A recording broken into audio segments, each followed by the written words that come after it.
화 있을진저 너희는 선지자들의 무덤을 쌓는도다. 저희를 죽인 자도 너희 조상들이로다. 이와 같이 저희는 죽이고 너희는 쌓으니 너희가 너희 조상의 행한 일에 증이 되어 옳게 여기는도다. 이러므로 하나님의 지혜가 일렀으되 내가 선지자와 사도들을 저희에게 보내리니 그 중에 더러는 죽이며 또 핍박하리라 하였으니 창세 이후로 흘린 모든 선지자의 피를 이 세대가 감당하되 곧 아벨의 피로부터 제단과 성전 사이에서 죽임을 당한 사가랴의 피까지 하리라. 내가 너희에게 이르노니 과연 이 세대가 감당하리라.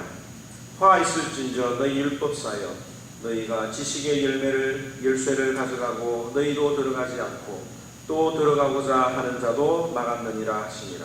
거기서 나오실 때에 서기관과 바리새인들이 맹렬히 달아붙어 여러 가지 일로 힐문하고 그 입에서 나오는 것을 잡고자 하여 목을 지키더라. 아멘. 우리나라의 성형 수술 시장이 전 세계의 몇 퍼센트가 되겠습니까? 25%나 됩니다. 인구 비율로 따지면 1000명당 13명에서 14명이 수술을 받고 있다고 합니다. 우리나라의 이 의사들의 성형 수술이 너무 뛰어나서 외국인들도 우리나라를 방문할 정도로 성형 수술이 발달되어 있습니다. 왜 이렇게 성형 수술의 실력이 발달이 되었습니까? 여러 이유가 있겠지만 많은 사람들의 어떤 그런 내용들 가운데 하나는 뭐냐면 이 거칠의 문화의 영향을 받은 외모지상주의 때문이 아닐까라고 생각을 해봅니다. 사람들이 외모로 판단을 하는 거예요. 그 사람이 가지고 있는 재산이나 학벌이나 인품까지도 사람의 겉모습을 보고 판단을 하는 경우들이 많이 있습니다. 그래서 필요 이상으로 자신을 꾸미려고 하고 또 이 사기꾼들은 이런 심리를 더 잘 아는 거예요. 그래서 사기치는 사람들이 오히려 더 좋은 차를 타고 다니고 좋은 명품으로 치장을 하고 접근을 하면 사람들이 쉽게 넘어가는 것을 우리가 인터넷을 통해서 많이 알 수가 있습니다. 사람들이 이처럼 외모나 스펙으로 평가를 받기 때문에 남들에게 보이기 위해서 더 많이 신경을 쓰는 게 사실이죠. 어떤 사람들은 외모에 신경을 쓰고 어떤 사람들은 학력에 신경을 쓰고 어떤 사람들은 큰 차나 큰 집이나 명예나 자리에 욕심을 내는 경우들이 많이 있습니다. 그리고 이런 외모지상주의가 어느덧 교회 안에도 들어와 있다고 하는 사실입니다. 그래서 교회에서도 겉으로 보이는 이것이 얼마나 중요하게 생각을 하는지 모르겠습니다. 이처럼 사람들이 외모로 평가하기 때문에 필요 이상으로 자신을 꾸미거나 자신을 속이는 자신의 참모습을 보이지 않고 다른 모습을 보이는 이것이 바로 외식 그리고 위선이라고 성경은 이야기를 합니다. 이 외식이라고 하는 것은 겉을 꾸미는 걸 이야기합니다. 겉만 꾸미는 사람. 그리고 위선이라고 하는 것은 자신의 삶이 아닌 다른 사람의 삶을 보여주는 이 위선이라고 하는 말은 연극이라고 하는 뜻이에요. 연극 배우를 뜻하는 말인데 연극 배우는 자기의 삶을 살아가는 게 아니잖아요. 다른 사람의 삶을 살아가는 것처럼 연기하는 거잖아요. 이게 바로 위선이라고 하는 사실입니다. 그런데 하나님은 사람을 외모로 평가하지 않는다고 늘 말씀하고 있습니다. 한두 번 말씀하신 게 아니라 자주 말씀하고 계세요. 사람의 중심으로 평가하고 있다고 예수님은 말씀하시고 예수님께서는 특별히 이 외식하는 자들의 대명사인 바리새인들을 여러 번 책망하고 계신다고 하는 사실입니다. 뿐만 아니라 제자들에게 또 우리들에게 바리새인들의 누룩을 조심하라고 이야기를 하셨습니다. 오늘 이 본문에서도 보면 바리새인이 예수님을 식사 초대했습니다. 이 정도 초대를 했으면 상당히 오적인 관계에 놓일 수도 있는데도 불구하고 왜 예수님은 그 자리에서 이 손을 씻지 않으셨을까라고 하는 것을 생각을 해볼 수 있습니다. 어차피 우리가 밥 먹을 때 위생상 손을 씻잖아요. 물론 이 장로들의 유전, 율법이 아닌 장로들의 유전에 따라서 손을 씻는 이것이 한 번 씻어주고 밥을 먹을 수도 있고 바리새인들과 친하게 지낼 수도 있는데도 불구하고 예수님께서는 의도적으로 손을 씻지 않은 것을 볼 수가 있습니다. 왜 자신을 초대한 바리새인의 마음을 불편하게 만들었습니까? 오늘 우리는 이 본문을 통해서 위선이라고 하는 예수님이 책망하시는 위선의 특징이 무엇인지 한번 살펴보고 왜 예수님이 이 위선에 대해서 그렇게 경계하라고 하시는지에 대해서 다시 한 번 더 생각해 보기를 원합니다. 첫째로 위선이라고 하는 것은 속보다 겉을 더 중요시하는 겁니다. 사람의 관점에서 보면 보이는 겉이 외모가 더 중요해요. 그런데 하나님께서는 속이 더 중요하다고 말씀하십니다. 왜냐하면 사람들은 다른 사람들의 속을 볼 수 없기 때문에 드러난 외모로 판단을 하기 때문입니다. 그래서 겉으로 드러나지 않으면, 겉으로 더러운 것이 드러나지 않으면 저 사람은 깨끗한 사람이다, 저 사람은 거룩한 사람이다 라고 생각을 하죠. 그런데 하나님께서는 외모뿐만 아니라 우리의 속 중심도 보시는 분입니다. 왜? 하나님은 외모뿐만 아니라 겉모습뿐만 아니라 속도 만드신 분이라고 성경은 이야기를 하고 있습니다. 39절에서 40절에 보면 주께서 이르시되 너희 바리새인은 지금 잔과 대접의 겉은 깨끗이 하나 너희 속에는 탐욕과 악독이 가득하도다. 어리석은 자들아 겉을 만드신 이가 속도 만들지 아니하셨느냐라고 말씀하고 있습니다. 예수님은 손 씻는 문제보다도 더 중요한 것이 인간의 마음에 있는 탐욕이라고 말씀을 하셨습니다. 여러분들 아무리 멋진 그릇에 음식을 담아도 맛이 없으면 손이 잘 갑니까? 안 갑니까? 안 가잖아요. 하물며 아무리 멋진 그 그릇에 음식을 담아도 그 음식이 만약에 상했다고 하면 여러분들 그 음식을 먹을 수가 있나요? 당장 그 음식을 쓰레기통에 버릴 것입니다. 아무리 보이는 모습이 그렇게 보여도 그 내면에 탐욕과 악독이 가득한데 멋진 그릇이나 향수로 포장하라고 하는 이것이 바로 위선이라고 하는 겁니다. 아무리 멋진 신앙인의 모습을 보이더라도 그 마음에 하나님을 사랑하고 이웃을 사랑하는 모습이 없다고 하면 그것이 바로 위선이라고 하는 거예요. 예수님이 우리에게 원하는 건 예배를 드리고 또 헌금을 많이 하고 교회에 충성을 많이 하는 것도 원하시지만 그런데 오늘 이 본문에 보니까 어떻게 하면 우리가 위선을 버릴 수 있느냐면 내가 가진 탐욕으로 내가 가진 재산으로 남을 도와주는 것이라고 이야기를 하고 있습니다.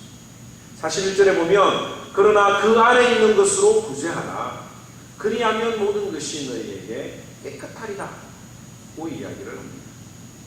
욕심을 버리고 욕심으로 내가 가지고 있는 모든 것들을 이웃을 위해서 나누어 주고 구제하면 우리가 깨끗해진다고 이야기를 하고 있습니다. 내 마음속에 있는 탐욕을 끊어버리면 다른 부분이 영향을 미치게 되는 거예요. 여러분들 우리 안에 있는 마음과 탐욕이 배출이 되는 방법이 있는데 그게 바로 다른 사람을 구제하는 거예요. 여러분들 사해와 갈릴리 지형을 잘 아시잖아요. 갈릴리는 계속해서 그 물을 아래로 보내는데 사해는 그 물을 가두기만 하니까 죽은 바다라고 불리지 않습니다. 신자라고 하면서 그 마음속에 하나도 손해보기 싫어하는 사람, 정말 10원 하나라도 손해보기 싫어하는 사람들은 그 마음속에 탐욕으로 가득한 자예요. 아무리 우리가 하나님을 사랑한다고 이야기를 하더라도 그 마음속에 다른 사람을 구제하지 않는 마음이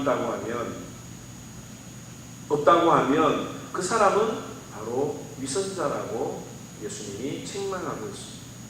또 두 번째는 뭐냐면 관계보다도 종교적인 의무에 치중하는 사람이 바로 위선자라고 하는 말입니다. 여러분들은 몇 점짜리 남편입니까? 몇 점짜리 아내입니까? 여러분 학생들은 몇 점짜리 자녀예요? 100점짜리 있습니까? 손 한번 들어보세요. 나는 100점짜리야 라고 하는 분들이 있었는지 모르겠어. 지용이가 손 들었어? 손을 들었다 내렸는데, 네. 왜 우리가 나는 나 정도 되면 괜찮지, 내가 이 정도 하면 그래도 뭐 빠지지 않는 남편이요, 빠지지 않는 아내야 라고 생각을 하는지 모르겠습니다. 왜 그렇게 생각을 하느냐면 내가 해야 되는 의무를 충실하게 행했기 때문에 이 정도면 되지 않을까라고 생각을 하는 거예요. 남편이 열심히 일을 해서 돈 벌어주는 것은 남편의 당연한 의무입니다. 아내가 살림을 하고 또 자녀들을 돌아보는 이런 것들이 부인의 당연한 의무이지요. 그런데 그 의무를 다 했다고 해서 서로 사랑했다고는 말할 수가 없는 겁니다. 가장으로서 의무를 다하고 살림을 다 했다고 해서 부부가 서로 사랑한다? 저 부부는 정말 사랑하는 부부야 라고 말할 수는 없는 거예요. 왜 그러냐? 사랑은 의무가 아니라 관계인 거예요. 얼마나 그 사람과 친밀하냐, 얼마나 그 사람과 관계가 돈독하냐 라고 하는 이것이 바로 사랑이라고 하는 것입니다. 신앙도 마찬가지입니다. 주일 성수와 11조와 헌금을 하는 것은 분명히 믿음이 있는 신자들의 모습입니다. 그런데 이런 신앙적인 의무를 다했다고 해서 하나님을 온전히 사랑하는 것은 아니라고 예수님이 이야기를 하고 있는 거예요. 그러면 이 의무를 다하는 것으로 우리가 하나님을 사랑했다라고 하는 것이 아니라 하나님이 원하시는 건 하나님과 친밀해야 되는 거예요. 여러분들은 왜 11조를 하고 왜 주일을 성수하고 왜 하나님을 위해서 충성을 합니까? 하나님을 사랑하기 때문에 그럽니다. 그런데 어느 순간 우리들의 마음속에 하나님을 사랑하기 때문에 하는 이 모든 일들이 의무로, 책임감으로 변해버릴 때가 있는 것입니다. 그리고 하나님과의 그 관계에는 온데간데 없이 그 의무만 다 했다고 해서 나는 그래도 이 정도면 괜찮은 신앙인이 아닌가라고 생각을 할 수가 있다고 하는 거죠. 오늘 42절에 보면 화 있을진저 너희 바리새인이여 너희가 박하와 운양과 모든 채소의 11조는 들이되 공의와 하나님께 대한 사랑은 버리는도다. 그러나 이것도 행하고 저것도 버리지 말아야 할지니라. 여기 보니까 박하와 운양과 모든 채소의 11조, 이 바리새인들이 얼마나 하나님 앞에 의무를 잘 이행했느냐면 채소, 꽃 10송이가 있으면 그 중에 한 송이를 하나님 앞에 드리는 거예요. 콩나물 대가리가 10개가 있으면 그 중에 하나는 하나님 앞에 드리는 거예요. 그 정도로 이 11조 사상이 대단했는데 하나님께서는 그걸 보고 네가 나를 사랑한다라고 생각 안 하신 거예요. 왜? 그들에게 무엇이 빠졌느냐? 공의와 하나님께 대한 사랑이 없었기 때문에 그렇습니다. 이 공의라고 하는 게 뭡니까? 이웃에 대한 사랑이에요. 이웃 사람, 다른 사람들에게 내가 정직한 것을 이야기를 하는 겁니다. 다른 사람들한테 정직한 것이 없는데 말로만 하나님을 사랑한다라고 하는 이것이 하나님 보시기에는 위선의 모습으로 드러나는 것입니다. 하나님이 정말 원하시는 관계는 하나님이 어떤 사람과 서로 사랑한다라고 교통을 하느냐면 바로 이웃을 사랑하는 사람입니다. 하나님을 사랑하는 수단이 11조를 하고 헌금을 하고 교회에 충성하는 것으로 끝나야 되는데 이것만으로는 충분하지 않고 이웃을 향한 공의가 완성이 될 때에 이웃사랑으로 표현이 될 때에 하나님을 향한 사랑이 완성된다고 하는 사실입니다. 하나님만 보고 이웃은 돌아보지 않느냐? 그거 위선이라 이거죠. 나만 하나님을 잘 믿으면 돼, 우리 가정만 하나님을 잘 믿으면 돼 라고 생각하는 이것이 바로 위선이라고 하는 겁니다. 여러분들 기업 신방을 갈 때가 있습니다. 기업 신방을 가면 사장님이 모든 직원을 모아놓고 기업 예배를 드리는 회사들이 있어요. 근데 그렇게 강제로 예배를 드리게 하는데 그 사장님이 제때에 직원들에게 월급을 주지 않으면 회사가 어려워서 월급을 못 줄 수도 있겠죠. 그런데 자기 배는 늘 채우면서 직원이 우선이 아니라 자기 배가 우선인 그 사장에게 어떻게 직원들이 존경을 하며 그 사람이 믿는 하나님을 자기로 믿을 수 있겠는가라고 하는 사실입니다. 전도는 정말 종업원들을 사랑하고 아끼고 그들의 마음을 이해하는 그 사장님의 말과 행동을 통해서 복음이 전해지는 것이지 강제로 모아놓고 신앙을 강요한다고 해서 이루어지는 것은 아니라고 하는 사실입니다. 또 그 사장님이, 장로님이, 또 집사님인 그 사장님이 불법을 행하면서 탈세도 하면서 그 직원들에게 복음을 전하면 그 직원들이 듣겠냐 이거죠. 이게 하나님께서는 위선이라고 이야기를 하는 거예요. 공의와 하나님에 대한 사랑이 빠졌다 이거죠. 그래서 예수님께서 이야기하시는 건 뭐냐면 두 개 다 해야 된다. 의무도 다할 뿐만 아니라 하나님을 사랑하는 그 친밀함이 하나님을 사랑하고 이웃을 사랑하는 것으로 드러나는 이것이 바로 온전한 사랑이요 위선이 아니라고 이야기를 하는 겁니다. 세 번째 위선이라고 하는 건 뭐냐면 섬기는 것보다 섬김을 받는 것을 더 좋아하는 것이 바로 위선입니다. 왜 사람들이 위선을 합니까? 왜 외식적인 그런 행동을 합니까? 사람들에게 무시받고 싶지 않아서 그런 거예요. 여러분들 만약에 내 자신에 대해서 솔직하게 다른 사람들에게 이야기를 하면 처음에는 사람들이 그 사람에게 대해서 저 사람은 쿨한 사람이야, 솔직한 사람이야 라고 인정을 하지만 자꾸 그런 이야기를 하다 보면 나중에는 그게 저 사람 주책 바가지야 라고 이야기를 할 수가 있는 거예요. 사람들에게 무시를 받지 않기 위해서 자기를 포장을 합니다. 자신이 좀 더 다른 사람들이 나를 무시하지 않도록 하기 위해서 큰 차를 사는 거예요. 명품백을 드는 거예요. 그런데 그런 사람들이 구석자리에 앉아있는 것을 선호하지는 않는 거예요. 뭔가 튀고 싶은 거예요. 대접받고 싶은 거예요. 43절에 보면 화 있을진저 너희 바리새인이여 너희가 회당의 높은 자리와 시장에서 문안받는 것을 기뻐하는도다. 여기 회당은 공적인 자리입니다. 시장은 사적인 자리예요. 공적인 자리와 사적인 자리에서도 사람들에게 문안받는 것을 기뻐합니다. 인정받는 것을 기뻐하는 자들이 바로 외식하는 자들의 특징입니다. 여러분들 명품 가방이 있어요. 명품 가방이 있는데 그 명품 가방을 사람들이 볼까봐 숨기고 다니는 사람들이 있습니까? 이렇게 명품백을 이렇게 옷 안에 숨기고 다니는 사람이 있어요. 될 수 있으면 다른 사람들이 잘 보이는 곳에 여기다 차고 이렇게 앞에다 내고 다니는 경우들이 있잖아요. 시기 자랑하려고 하면 어떻게 합니까? 별로 머리도 안 흐트러지는데 자주 이렇게 머리를 이렇게 하면서 시기 자랑을 하는 거예요. 왜? 내가 좋은 것 가지고 있다 이거죠. 내가 명품백, 명품시계, 좋은 비싼 반지를 가지고 있다 이거죠. 옛날에 그런 오래된 농담이긴 하지만 금리발을 가지고 있는 사람이 금리발을 가지고 있는 사람에게 길을 물어보면 어떻게 이야기한다 그랬어요? 옛날 사람들은 저기로 가세요, 저기로 가세요 한다고 하는 이야기를 여러분들 옛날에 많이 듣지 않았습니까? 뭐라고 자랑하고 싶은 거예요. 왜? 이게 바로 위선자의 모습이라고 하는 것입니다.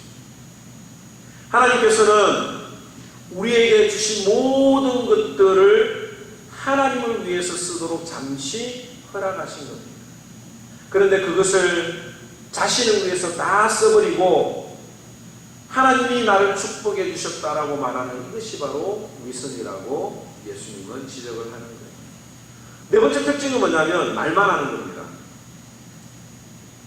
말만 하면서 본을 보이지 않는 사람을 좋아하는 사람은 없습니다. 저 사람은 말로만 하는 거예요. 자신은 제대로 살지 못하면서 다른 사람에게 감나라 배나라 하는 이것이 바로 위선이라고 하는 거예요. 왜 사람들이 말로 자신은 그렇게 살지 못하면서 말로 다른 사람들의 삶을 침범합니까? 말로써 자기 자신이 인정받고 싶어서 그런 거예요. 말로 나는 이런 사람이야. 나는 이런 너희들이 무시하지 못하는 아주 높은 수준의 사람이야 라고 하는 것을 인정받기 위해서 자꾸 말을 하는 거예요. 40절에 보면 이르시되 화 있을진저 또 너희 율법사여 지기 어려운 짐을 사람에게 지우고 너희는 한 손가락도 이 짐에 되지 않는도다 라고 말씀하고 있습니다. 앞에서 일하는 사람들이 정말 귀담아 들어야 되는 말입니다. 저 자신도 너무너무 찔리는 말씀입니다. 바리새인들은 하나님을 사랑한다고 말하면서 행동은 하나님의 뜻을 방해하는 일들을 했던 사람입니다. 40절에서 47절과 48절에 보면 화 있을진저 너희는 선지자들의 무덤을 만드는도다. 그들을 죽인 자도 너희 조상이로다. 이와 같이 그들은 죽이고 너희는 무덤을 만드니 너희가 너희 조상의 행한 일에 증인이 되어 옳게 여기는도다. 바리새인들은 선지자들을 존경한다라고 하는 의미로 그들의 무덤을 만들었습니다. 그리고 무덤을 아주 꾸며서 우리들의 선지자들입니다 라고 다른 사람들에게 보여주는 거예요. 그런데 예수님께서 이야기하시는 건 선지자들을 죽였던 너희의 사람들이 너희들의 바리새인들의 조상이다 라고 하는 겁니다. 또 이 바리새인들은 자신의 조상들처럼 예수님을 십자가에 못 박은 사람들이라고 하는 거예요. 구원자가 필요해서 하나님께서 메시아를 보내주셨는데 그 메시아가 오니까 그들을 거부하고 죽였던 그 바리새인들이 위선자 중에 위선자라고 하는 사실입니다. 왜 예수님께서는 이처럼 바리새인들의 위선을 경계하셨을까? 이 위선은 구원과 관계가 있기 때문에 그런 거예요. 복음을 받아들이는 데 있어서 가장 걸림돌이 되는 것이 바로 이 위선이기 때문에 예수님께서는 자주 바리새인의 위선을 책망하셨습니다. 뿐만 아니라 이 위선은 자신을 멸망으로 인도할 뿐만 아니라 구원받지 못할 뿐만 아니라 다른 사람들의 구원도 막기 때문입니다. 52절에 화 있을진저 너희 율법 교사여 너희가 지식의 열쇠를 가져가서 너희도 들어가지 않고 또 들어가고자 하는 자도 망하느니라 하십니다. 복음은 내가 죄인이라고 지적을 하는데 위선자는 자신은 의인이라고 이야기를 하는 거예요. 복음은 죄인에게 예수 그리스도가 필요하다고 이야기하는데 위선자는 내 힘으로 살 수 있다고 말을 하는 거예요. 어린아이와 같지 아니하면 천국에 들어가지 못하고 하신 이유가 무엇입니까? 아이들은 솔직하기 때문이에요. 우리가 배고프면 체면 때문에 괜찮습니다라고 이야기를 하잖아요. 그런데 아이들은 눈치 없게 배고프다라고 솔직하게 이야기를 하는 거예요.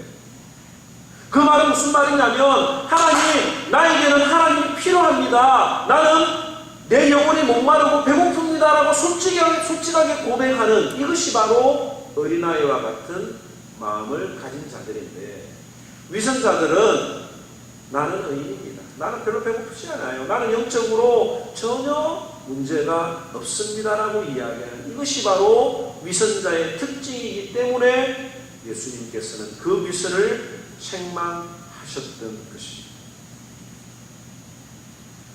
또 다른 사람의 구원도 막는 이유. 오늘날의 한국교회가 왜 사람들에게 손가락질을 받으며 왜 전도하는데 크리스찬들의 영향력이 줄어듭니다. 너무 속과 끝이 다른 거예요. 교회 안에서는 거룩한 척하고 교회 안에서는 깨끗한 척하는데 나가서는 다르게 살아가니까 다른 사람들이 예수를 믿고 싶어도 내가 저 사람 때문에 예수를 안 믿겠다라고 이야기를 하는, 이게 바로 우리의 위선 때문에 다른 사람들의 복음을 막는 것이라고 예수님이 책망을 하는 거예요. 이 위선이라고 하는 이게 구원 문제와도 관련이 있기 때문에 예수님께서는 자주자주 책망을 하고 있습니다. 성경은 우리가 매일마다 죄인이라고 이야기해요. 참 듣기 싫어요. 성경을 볼 때마다 성경에 나타나 있는 그 연약한 사람들의 모습이 내 모습이라고 성경은 매일매일 매 순간마다 지적을 하고 있는데, 그게 자꾸 듣다 보니까 싫은 거예요. 그리고 바리새인처럼 막 11조도 하고 교회 충성도 하고 헌금도 많이 하는데, 성가대도 하는데 이 정도면 됐지라고 자꾸 자신을 속이는 거예요. 그런 마음들이 우리에게 있잖아요. 그 마음이 하나님을 사랑하는 일에 방해가 된다고 이야기를 하시죠. 그래서 우리가 이 위선의 바리새인들과 같은 외식과 위선에 빠지지 않기 위해서는 늘 우리가 기억해야 될 것이 있는데, 바로 내가 죄인이라고 하는 사실을 매 순간마다 기억을 하는 겁니다. 물고기가 물에서만 살 수 있듯이 신자들은 하나님의 은혜를 벗어나서는 살 수 없는 사람들. 하나님의 은혜가 필요한 사람은 누굽니까? 죄인이에요. 죄인에게만 하나님의 은혜가 필요한 거예요. 내가 날마다 죄인인 것을 깨닫지 못하면 하나님의 은혜가 사라지는 거예요. 매 순간 우리는 내가 죄인이라고 하는 사실, 십자가의 은혜를 날마다 고백하는 이것이 바로 외식하는 자의 삶을 살아가지 않을 수가 있는 것입니다. 또 하나는 뭐냐면, 앞에도 설명했지만 의무보다도 관계에 더욱더 집중을 해야 되는 거예요. 종교적인 신앙생활의 의무를 소홀히 하라고 하는 뜻이 아닙니다. 의무도 당연히 이것도 버리지 말고 저것도 행할지니라. 그 의무를 행할 때마다 하나님을 사랑하는 그 진실한 마음으로 그 일을 감당하라고 하는 거예요. 하나님이 원하시는 방법으로 사랑한다라고 이야기를 해요. 제가 저한테 있는 나쁜 습관 중에 하나가 뭐냐면, 과한 스킨십이 있어요. 아이들을 좋아하는데 이쁘게 쓰다듬는 것을 넘어서 이렇게 볼을 보짖는 걸 종종 합니다. 근데 아이들은 싫어해요.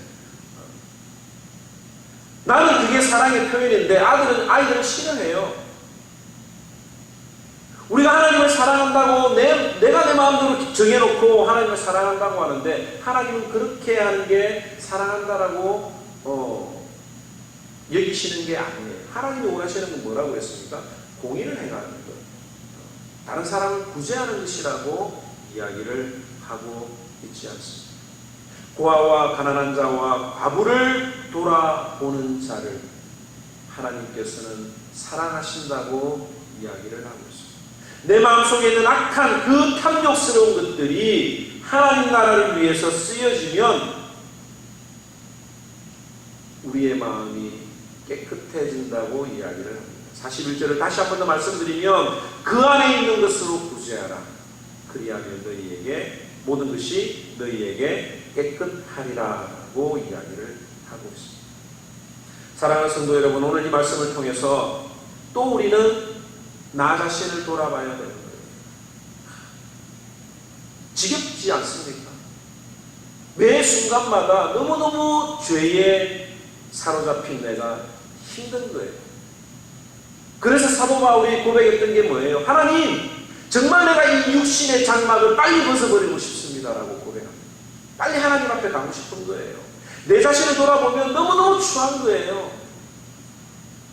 그럼에도 불구하고 하나님이 우리를 이 땅에 남겨주신 이유는 하나님의 일을 하도록 하기 위해서 남겨주시는 것인데, 우리의 마음속에 늘 하나님을 대적하고 하나님 앞에 교만하려고 하는 마음들을 매 순간마다 깨닫고 겸손하게 엎드리는 자를 하나님이 기뻐하신다라고 하는 사실을 다시 한 번 더 기억하고, 이 바리새인의 위선과 외식에 젖어들지 않는 진심으로 하나님을 사랑하는 저와 여러분들이 되기를 주님의 이름으로 축원합니다. 기도하겠습니다.